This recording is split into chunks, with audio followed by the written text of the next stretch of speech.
Hello students, कैसे हैं सभी लोग। उम्मीद करता हूँ बिल्कुल ठीक होंगे। तो हम लोग क्लास 10th मैथ का जो चैप्टर 1 रियल नंबर्स है उसका इंट्रोडक्शन का पार्ट 2 देखने वाले हैं। तो पार्ट 1 में हम लोगों ने क्या देखा था, रियल नंबर्स किसको बोलते हैं, उसकी कुछ डेफिनेशन थी वो देख ली थी हम लोगों ने। ठीक है, फिर हम लोगों ने देखा था कि प्राइम फैक्टर्स किस तरीके से होता है।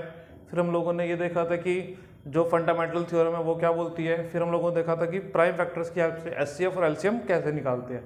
तो चलिए स्टार्ट करते हैं अपना पार्ट 2 इंट्रोडक्शन का। तो यहाँ पर जो कॉन्सेप्ट है, नेक्स्ट कॉन्सेप्ट है इंट्रोडक्शन के लिए, वो है relationship between HCF and LCM.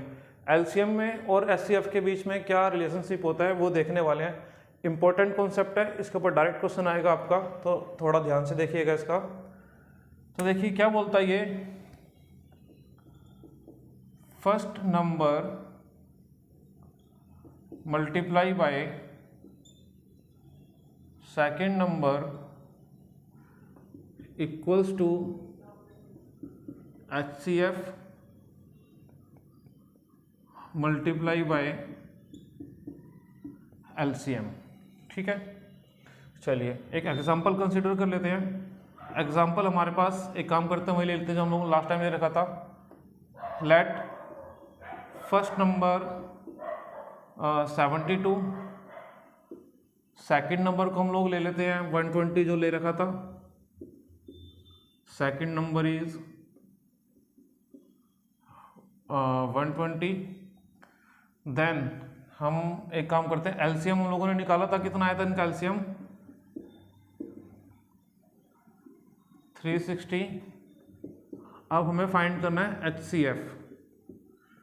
देखिए हमारे पास तीन चीज़ें हैं, थर्ड पॉइंट हमें फाइंड करना है, बिल्कुल सिंपल है।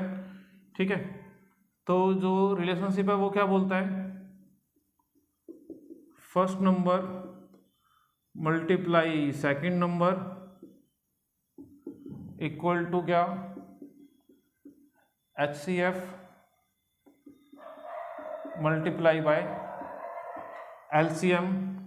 तो देखिए जो फर्स्ट नंबर कितना है 72, सेकेंड नंबर कितना है हमारे पास 120, HCF हमें नहीं पता, LCM कितना गिवन है 360। तो देखिए अब हम लोग एक काम कर सकते हैं, ये जो 360 है HCF के साथ मल्टीप्लाई हो रहा है, इधर आएगा तो डिवाइड हो जाएगा क्या ये, यस ये डिवाइड हो जाएगा। 72 मल्टीप्लाई बाय 120 अपॉन में 360 इक्वल टू HCF। अब 120 से कट आउट करते हैं 360 को, कितने पर चला जाएगा 3 पर। इस 3 से कट आउट करते हैं 72 को 24 पर। तो यहाँ से जो HCF है हमारे पास कितना आ गया है वो 24। और लास्ट पार्ट में पार्ट 1 में हम लोगों ने देखा था HCF इन दोनों नंबर का कितना होता है 24 ही होता है। तो सिंपली इस रिलेशनशिप को यूज़ करके हम लोग कोई भी एक चीज़ निकाल सकते हैं। आपको कोई भी तीन चीज़ें गिवन होंगी, एक चीज़ मिसिंग होगी, कुछ भी हम लोग यहाँ से फाइंड कर सकते हैं। बहुत ही ईजी तरीका था ये, और ये इंपॉर्टेंट भी आपके पेपरों में आता ही आता है। तो थोड़ा सा क्लियर करते हैं, चलते हैं नेक्स्ट चैप्टर, नेक्स्ट कॉन्सेप्ट पर।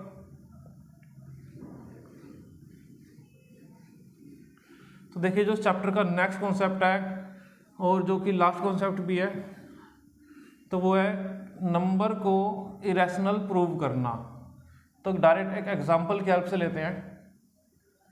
देखिए आप सबको ये तो मालूम होगा कि जो √2 है, √2 वो एक इरेशनल नंबर है। ठीक है, अब वो बात हमें यहाँ पर क्या करनी है, प्रूव करनी है। तो हमें करना है प्रूव √2 इज एन इरेशनल। ये बात सभी को तो पता है √2 क्या एक इरेशनल नंबर है, लेकिन उसको प्रूव करना है। तो इसको प्रूव करने के लिए जो मेथड आपकी बुक में दे रखा है उसको बोलते हैं हम लोग कॉन्ट्राडिक्शन मेथड। कॉन्ट्राडिक्शन मतलब क्या होता है, विरोधाभास। मैंने पहले कुछ बोला था, वो बात उसका अपोजिट हो गई। तो मैं पहले यहाँ पर कुछ चीज़ लेट कर लूँगा, लाइक √2 को मैं लेट करता हूँ क्या, रैशनल लेट कर लेते हैं। तो स्टार्ट करते हैं अपना सॉल्यूशन यहाँ से। इंपॉर्टेंट कॉन्सेप्ट है, पेपर में डेफिनेटली आएगा ही आएगा, थोड़ा ध्यान से देखिएगा इसको। Let us assume on contrary let us assume the contrary that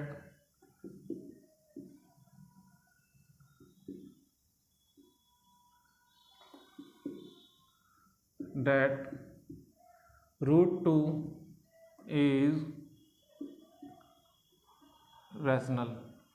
देखिए ये जो मैंने √2 है उसको क्या अज्यूम करा है, रैशनल अज्यूम करा है, ठीक है।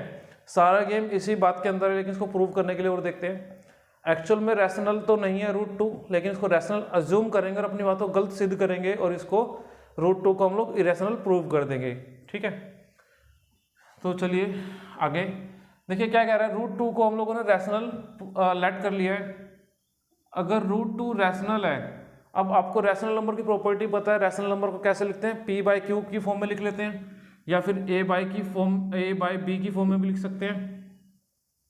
अगर b को यहाँ पर मल्टीप्लाई कर दें, अच्छा एक चीज़ और, यहाँ पर जो a है एंड b है आर को प्राइम, ठीक है। a और b कैसे नंबर है, को प्राइम नंबर है। को प्राइम नंबर कौन से होते हैं, जिनका 1 के अलावा कोई दूसरा फैक्टर नहीं होता, ठीक है। तो को प्राइम ऐसे नंबर जिनका 1 के अलावा कोई दूसरा फैक्टर नहीं होगा, उसको बोलते हैं को प्राइम नंबर। अब b जो है √2 के साथ मल्टीप्लाई हो जाएगा, तो ये हो जाएगा √2b equal to a, square कर लेते हैं both side, squaring both side, √2b का स्क्वायर करेंगे, इधर a का स्क्वायर करेंगे, √2b का स्क्वायर करेंगे तो ये क्या आ जाएगा हमारे पास, √2 का स्क्वायर 2, b का स्क्वायर b स्क्वायर और a का स्क्वायर करेंगे तो a स्क्वायर। अब यहाँ पर हम लोग एक कंक्लूजन ये निकाल सकते हैं, देखिए भाई ये 2b आपस 2b स्क्वायर आपस मल्टीप्लाई 2 यानी कि a स्क्वायर को डिवाइड कर सकता है। अगर डिवाइड कर सकता है इसका मतलब क्या होगा कि जो 2 है वो a स्क्वायर का क्या है, फैक्टर होगा।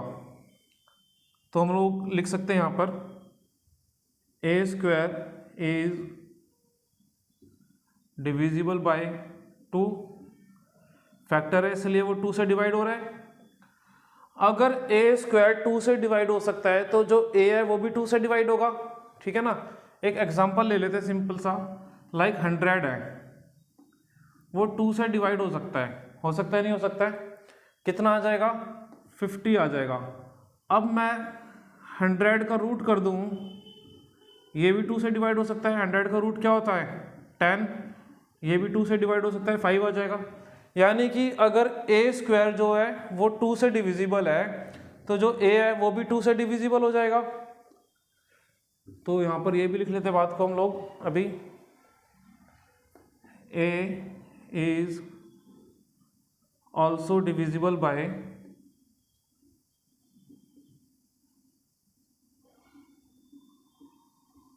2, a जो है वो 2 से भी डिवाइड हो जाएगा, ठीक है भाई।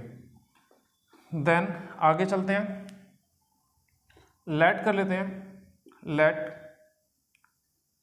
a इक्वल टू, देखो a जो है या जो 2 है वो a का फैक्टर है कि नहीं है, तो a को 2 का फैक्टर मानते हुए 2 को किसी भी इंटीजर से मल्टीप्लाई करेंगे वो भी इसका ऑटोमेटिकली फैक्टर बन जाएगा। तो लेट कर लेते हैं a को 2c के साथ, ये कहाँ से आया, a का फैक्टर 2 है और 2 में किसी इंटीजर से मल्टीप्लाई करेंगे तो वो भी इसका फैक्टर बन जाएगा। तो a इक्वल टू 2c हम लोगों ने यहाँ पर कर लिया। तो थोड़ा सा इस तरफ ले लेते हैं अभी हम लोग, ठीक है भाई। अभी अच्छा इसको एक काम करते हैं, इसको नाम देते हैं इक्वेशन नंबर 1। ये इक्वेशन 1 होगी हमारे पास। अब इक्वेशन 1 के अंदर क्या हो रहा है, जो 2b स्क्वायर है वो बराबर है किसका, a स्क्वायर का, और यहाँ पर हम लोगों ने a को लेट करा है 2c के, तो 2c तो हो जाएगा a के बराबर और a का स्क्वायर भी हो रहा है तो इसका स्क्वायर करना पड़ेगा। तो 2b स्क्वायर इक्वल टू 2 का स्क्वायर करेंगे तो 4, c का स्क्वायर करेंगे तो c स्क्वायर, 2 1 जा 2, 2 2 जा 4, तो यहाँ पर ये हो जाएगा b square equals to 2c square. तो b square equal to what 2c square. अब यहाँ पर हम लोग सेम इसी तरीके से एक और कॉन्सेप्ट एक और कंक्लूजन निकाल सकते हैं, वो क्या हो जाएगा, b square is divisible by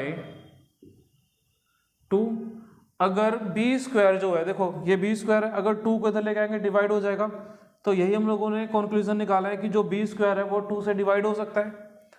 अगर बी स्क्वायर 2 से डिवाइड हो सकता है तो बी भी 2 से डिवाइड हो जाएगा। B is also divisible by 2, तो बी भी 2 से डिवाइड हो जाएगा। इसको नाम देते हैं हम लोग इक्वेशन नंबर 2। अभी आप लोग इतने का स्क्रीनशॉट लें, थोड़ा इस तरफ क्लियर करना पड़ेगा मेरे को, तो थोड़ा इस तरफ का क्लियर कर लेते हैं।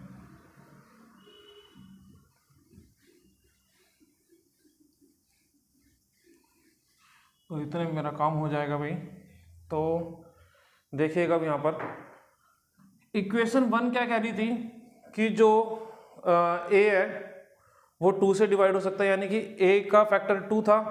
अब इक्वेशन 2 जो है वो क्या कह रही है कि बी का फैक्टर 2 भी है। तो बाय इक्वेशन 1 एंड 2 से जो कंक्लूजन निकल कर आएगा, A and be having a common factor 2, ठीक है। तो ए और बी दोनों का एक कॉमन फैक्टर है जो नया निकल गया है 2, एक और फैक्टर निकल गया। अब हम लोगों ने स्टार्टिंग में क्या करा था, ए और बी को क्या माना था, को प्राइम नंबर माना था। अब को प्राइम नंबर वो नंबर होते हैं जिनका एक के अलावा कोई दूसरा फैक्टर नहीं होता, लेकिन यहाँ पर ए और बी जो को प्राइम हम लोगों ने स्टार्टिंग में माना हुआ था वो को प्राइम तो नहीं दिख रहे क्योंकि उनका एक और फैक्टर निकल के आ गया है। तो एक कॉन्ट्राडिक्शन बन के आ गया। कॉन्ट्राडिक्शन क्या बन के आ गया, मैंने जो पहले माना था वो बात गलत हो गई, उस बात को मैंने गलत सिद्ध कर दिया, गलत प्रूव कर दिया, कॉन्ट्राडिक्शन बन के आ गया यहाँ पर। तो हम लोग लिख सकते हैं यहाँ पर, so this contradiction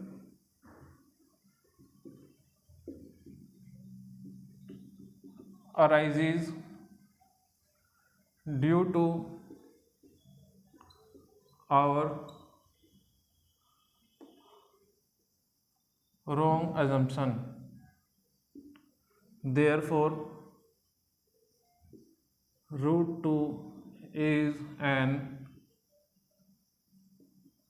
irrational number। इसका भी आप लोग स्क्रीनशॉट ले सकते हैं। इस पॉइंट के साथ रियल नंबर का जो भी इंट्रोडक्शन है आपके न्यू सिलेबस के अकॉर्डिंग पूरा कंप्लीट होता है। दोनों पार्ट को देखिएगा। नेक्स्ट पार्ट में हम लोग अपना एक्सरसाइज स्टार्ट करेंगे। अगर आप इंट्रोडक्शन देख कर आएंगे तो जो आपका चैप्टर है वो इजी होने वाला है। तो चलिए भाई, मिलते हैं नेक्स्ट वीडियो में क्वेश्चन के साथ। तब तक के लिए बाय बाय, टेक केयर।